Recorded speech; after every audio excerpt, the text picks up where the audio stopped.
6 state prisons are set to close in New York in March, including 2 in the North Country.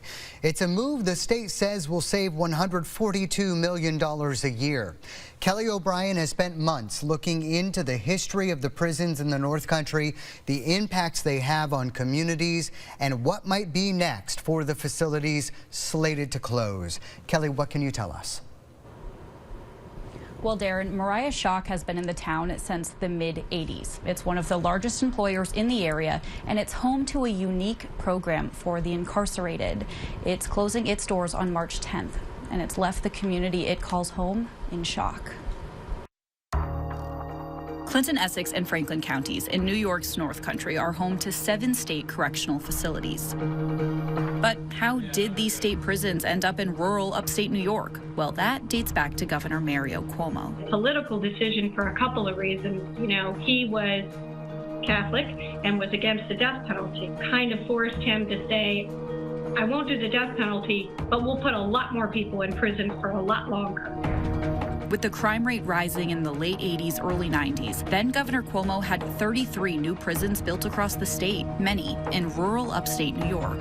They're placed, my understanding is, to help the economy of upstate New York. Places like Ogdensburg, Mariah, Chateaugay opened up prisons in their communities, took these prisons no other communities wanted back at the time, especially downstate. But as years passed, crime rates declined, and changes in criminal justice policies decreased the need for incarceration. We certainly shouldn't have prisons if we don't need them. And the prison population has gone from a high of around 72,000 in the late 90s to what it is now, 31,000, which is the lowest it's been since 1984. So the state has been moving to close correctional facilities, 20 in the past decade, with 6 more slated to close this year. People shouldn't be jumping up and down saying, keep prisons open so I have a job, if we don't need those prisons.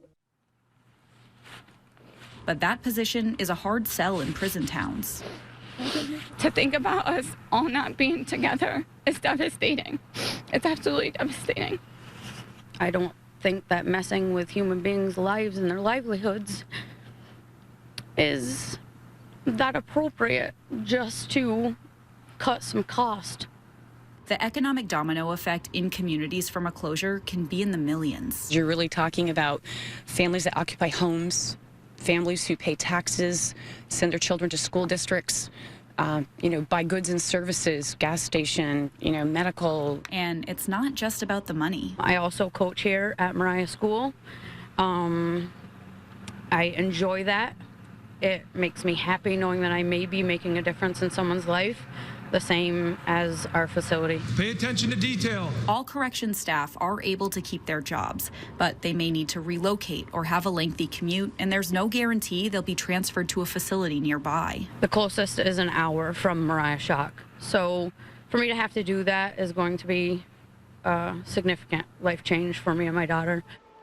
The Department of Corrections and Community Supervisions has a budget of $3.6 billion for its 50 prisons in the state. DOC says on average, the state spends $69,000 annually per inmate. The department wasn't able to provide the exact cost of running a prison, the cost to run Mariah Shock, or the cost saved by the Shock program.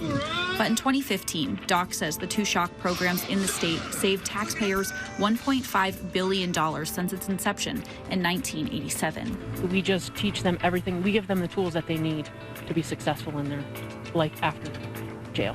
Mariah Shock is a medium security prison. Currently, it has 74 inmates with a capacity of 300 and 107 people on staff. That low capacity number is why it's on the state's chopping block. People are advocating less people behind bars. Mariah doesn't even have a fence, let alone bars. The Shock program is unique in that it cuts time served for drug and alcohol-related sentences to 6 months if the incarcerated individual completes a boot camp-esque program in 6 months. Everything's a program, everything's a routine. Community service is also a requirement. The inmates are out cleaning up trails, cleaning yards at other prisons, and even key crew members to the yearly build of the iconic Ice Palace in Saranac Lake. featured in a documentary, Ice Palace, A Love Letter. Become a part of the crew, part of the community as they're working. And that's the kind of thing that I found fascinating, was that sort of mix, that cooperation between, the locals that are building the Ice Palace and the prisoners. Data also suggests the program cuts the recidivism rate in half. Those close to the SHOCK program argue it shouldn't be closed if the state is looking to add more drug and rehab programs. It was a mistake. We offer every program and everything that the governor would like the state to do for incarcerated individuals. And asks what will happen with the empty prisons as the other closed prisons remain abandoned. The communities that got built around these are taking the brunt of this, and that's unfortunate.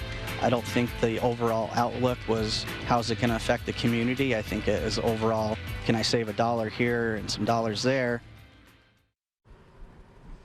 And the Moriah inmates will be absorbed by the Lakeview Shock program in Brockton, New York. The fight does continue here by the community, and local elected officials will have their statements in this story on our website, WCAX.com.